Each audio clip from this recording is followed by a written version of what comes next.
Good morning and thank you for joining us for State of Texas. I'm Josh Hinkle. Earlier this week, we passed the 1-month mark since Hurricane Harvey hit Texas. Recovery work is in full swing across the state and the needs are still great.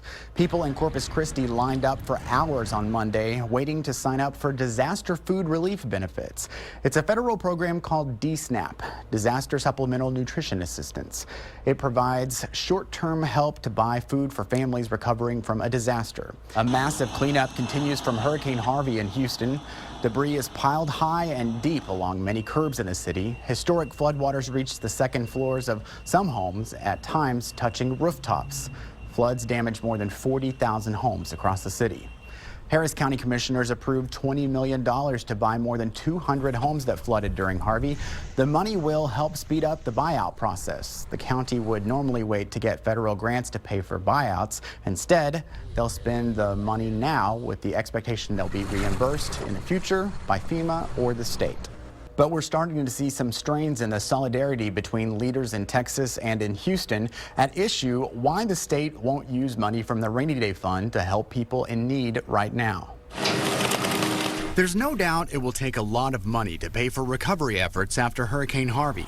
That's why Houston's mayor sent a letter to Governor Abbott asking to tap into the state's Rainy Day Fund to help out. The city of Houston is a part of the state of Texas. The last time I checked, if you take away the city of Houston, you don't have a $10 billion rainy day fund. The governor says now is not the time to take money out of the fund. He has all the money that he needs, including the money that I provided to him, including the money that already exists that taxpayers have provided to him. He just needs to tap into it. The governor then attacked the mayor's proposal to raise taxes to pay for Harvey recovery. It raises a concern that the mayor seems to be using this as hostage to raise taxes, when in reality, the city of Houston is sitting on hundreds of millions of taxpayer dollars that he's not tapping into. I'm going to assume that he didn't mean it quite the way that it came out. Let me just say that.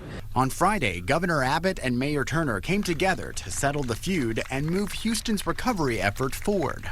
We are here to help you and help you rebuild, because we are one team together. And so, Mayor, I don't come empty-handed today. The governor pulled out a check for $50 million. The money comes from a disaster fund his office controls. In response, Mayor Turner dropped his plan to raise city taxes. Because of what you have given today, let me say that there will be no need for me to do that, and there will be no need for a public hearing on Monday, because we will not have to do that.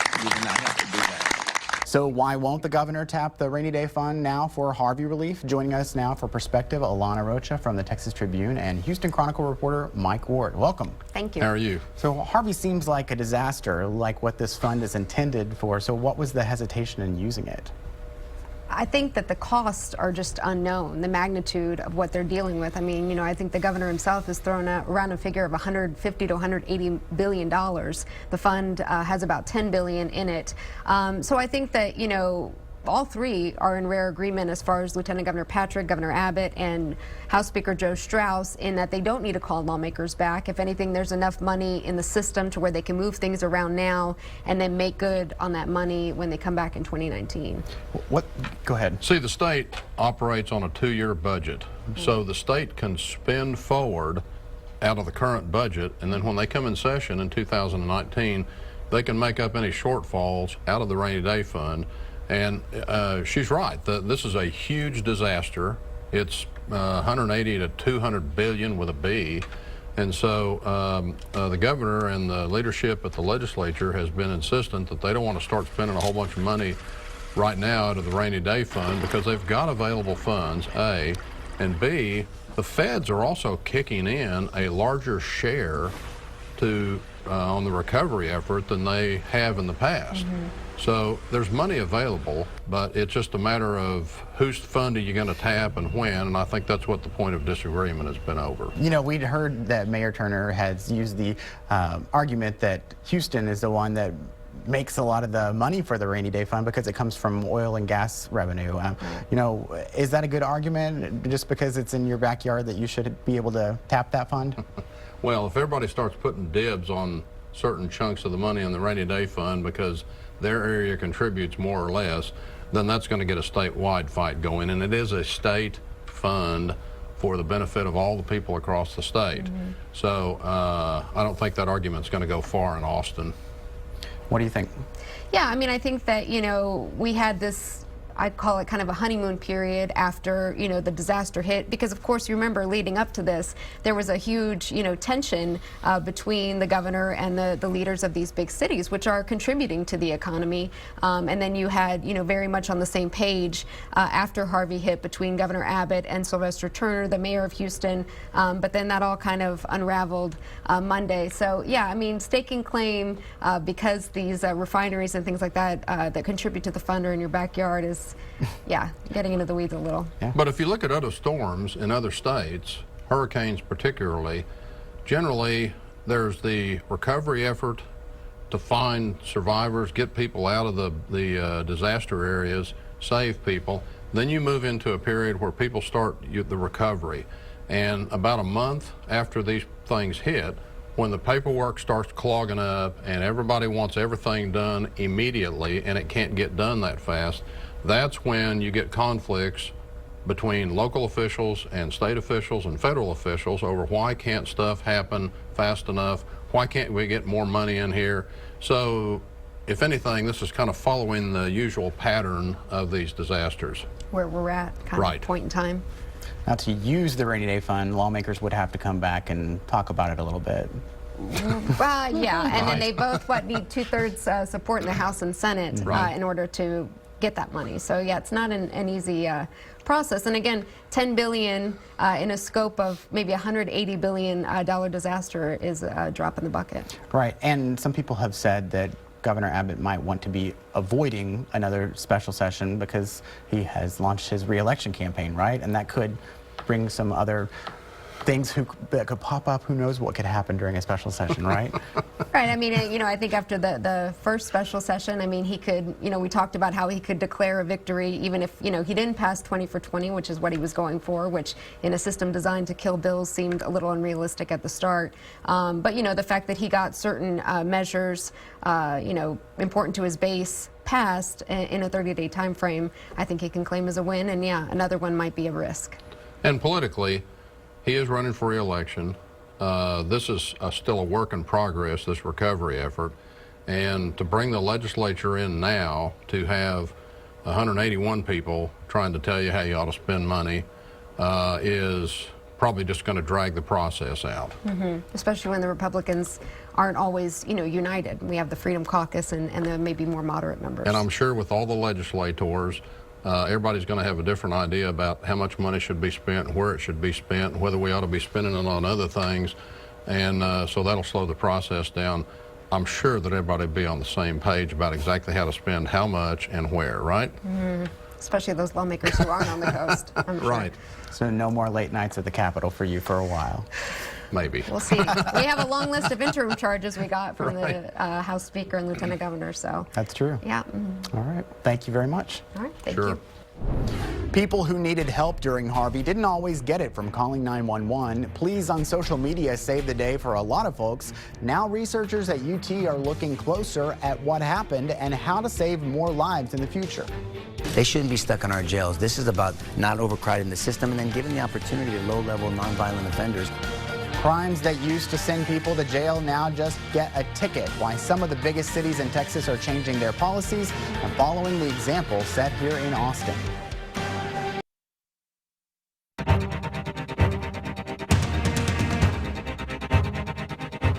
One of the largest counties in Texas is trying something different to keep nonviolent offenders from filling up their jails. Authorities in Bexar County announced they're changing their penalties for marijuana possession and other misdemeanor offenses.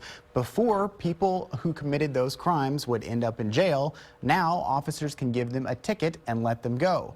They're still having to appear in court, but if they successfully complete a class, they'll never have a charge on their record.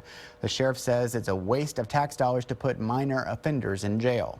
The Bexar County Jail is for people that, as a society, we're afraid of, not for people that we're just mad at. And to be quite honest, that's what the system has been allowed to become is we're locking people up who we're simply mad at. Bexar County is home to San Antonio. These are the crimes that would be part of the program there. Class A and B, possession of marijuana. Class B, criminal mischief. Class B, theft. Class B, driving while license invalid. Earlier this year, Houston took a similar approach to people accused of marijuana possession. Now people carrying up to 4 ounces without outstanding warrants will not be taken to jail. Instead, those people will be eligible to take a 4-hour class while keeping the misdemeanor off their record. You might remember Houston Police Chief Art Acevedo did something similar in Austin. He converted to a cite and release program in 2009 to cut down on the number of people taken to jail. The idea is to reduce the time officers take to handle suspects of minor offenses, giving them extra time to focus on more serious crime. When emergency calls overwhelmed Houston's 911 system, some folks turn to social media for help. We'll meet a UT researcher who's looking at how rescuers responded and looking for ways to save more lives in the future. This meeting at the White House is asking us to jump on the caboose after the tax trains left the station. A local Democrat criticizes the president's tax cut plan. You'd expect that, but then he asks for support to help people at risk of being deported. The answer may surprise you.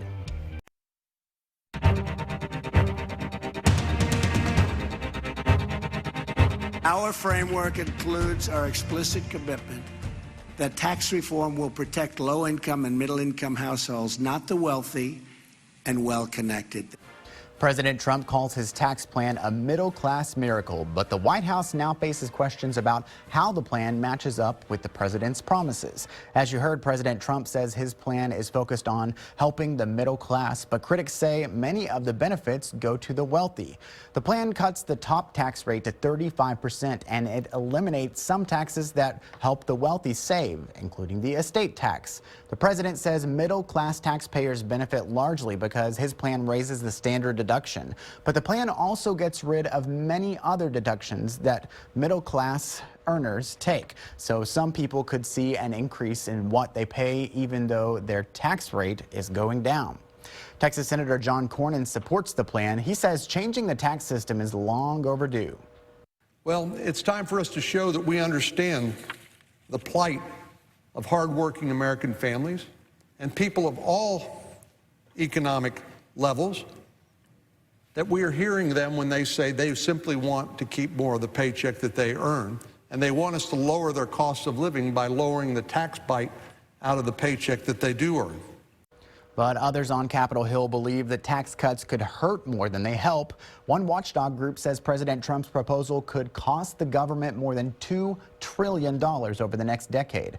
Our Mark Meredith takes a closer look at the plan from the White House. Republicans are uniting behind one idea. They've been waiting too long for Washington to fix our broken tax code. I want to make sure we had a middle-class tax cut. We're doing everything we can to reduce the tax burden. But Maya McGinnis with the Committee for a Responsible Federal Budget says Republicans are also avoiding the painful side effects of tax cuts, massive amounts of debt. And right now we're only hearing about the goodies. It's kind of like handing everybody out a present, but nobody's paying the bill. And that means that's going to fall on the national debt. That's going to fall on our children. President Trump says tax cuts eventually pay for themselves. That is, once the economy grows.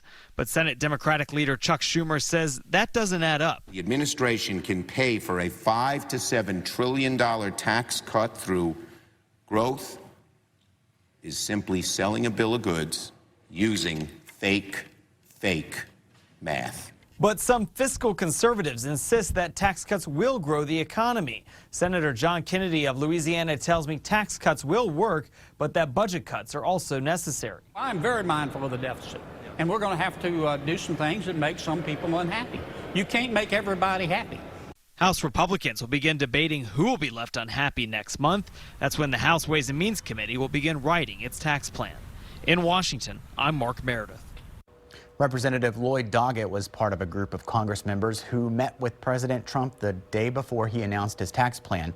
The Austin Democrat voiced his opposition to the president's plan, but he also tried to get the president to support plans to protect so-called dreamers, immigrants brought to the U.S. illegally as children, now at risk of being deported.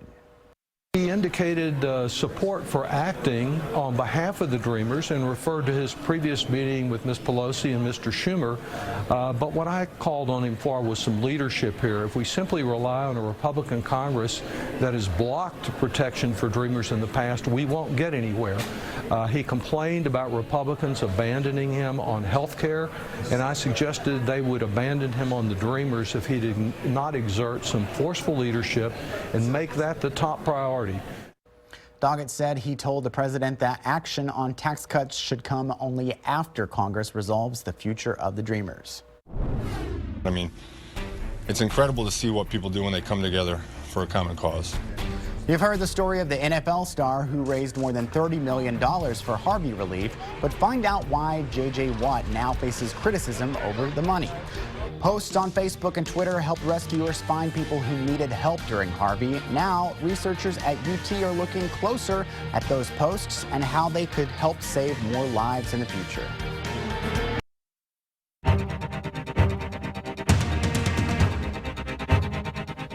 The record flood Harvey brought to Houston swamped the city's 911 system with calls. Many people said they couldn't get anyone to respond to their calls for help.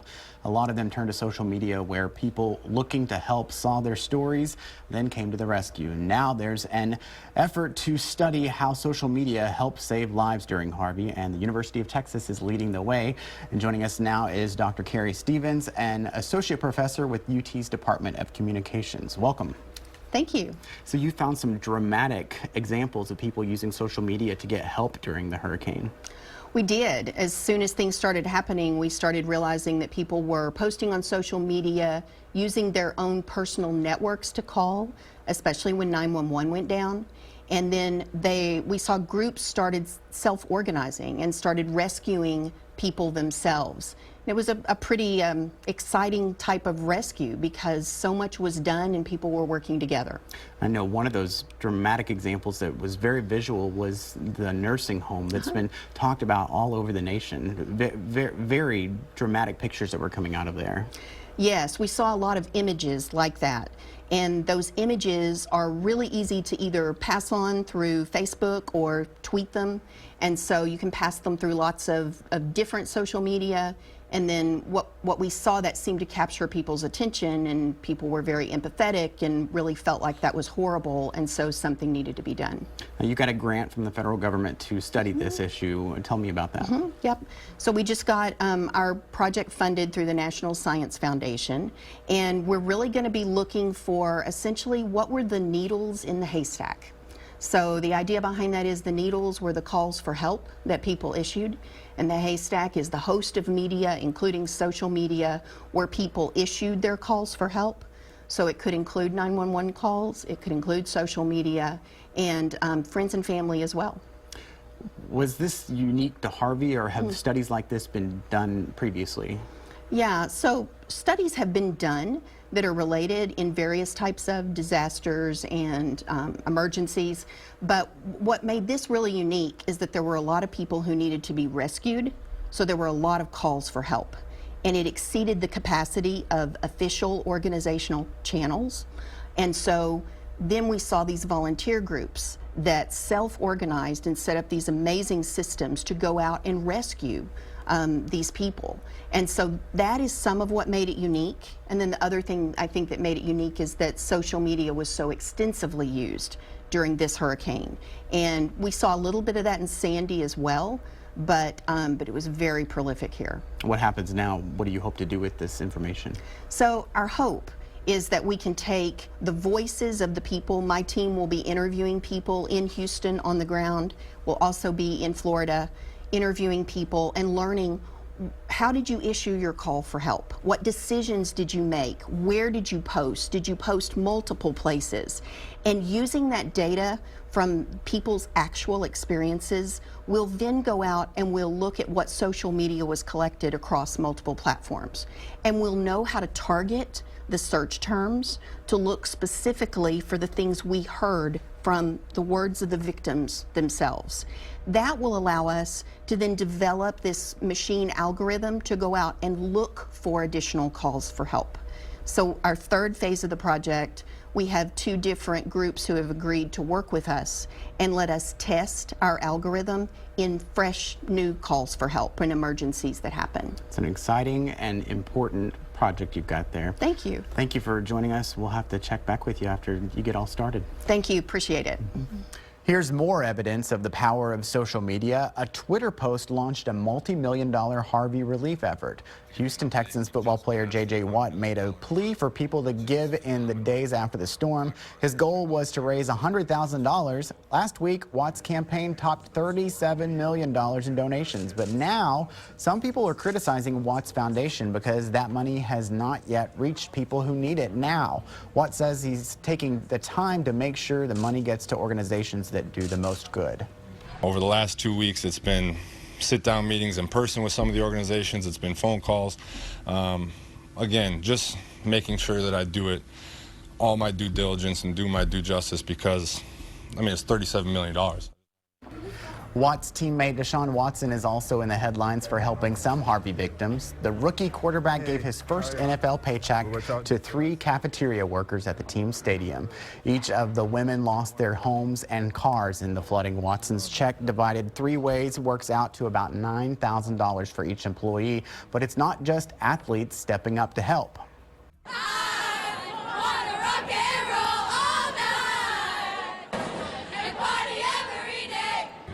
Hall of Fame rock band Kiss reached out to help students whose high school was flooded by Hurricane Harvey. The band invited about 350 students from Kingwood High School to attend their show in Sugar Land. Kiss used the concert to get fans to donate a fundraiser to help replace instruments, sheet music, and fine arts equipment destroyed in the flooding. When school music programs are in danger and when instruments are in short supply, it's really a call for people in a position like us to come out and say, this can't happen. So whether it's donations on our part or making the public aware of it, music is essential. Kiss also made the Kingswood students part of the show, having them dance in the aisles and in front of the stage when the band played Rock and Roll All Night.